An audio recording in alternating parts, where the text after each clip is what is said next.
দেবী প্রপন্নার্তি হরে প্রসীদ। দেবীকে পদ্ম দান করেছিলেন ব্রহ্মাদেব।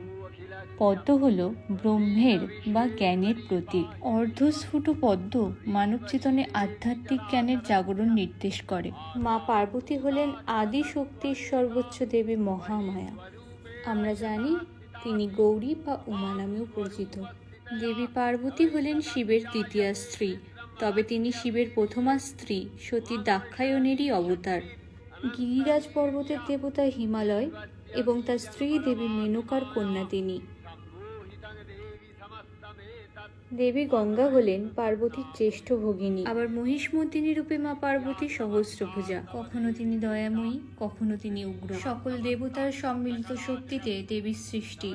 সকল দেবতাই দেবীকে নানাবিধ অস্ত্র দান করেন, তাই দেবী দুর্গা সকলের চেয়ে শক্তিশালী। মা পার্বতীর রূপে আমাকে অলঙ্কৃত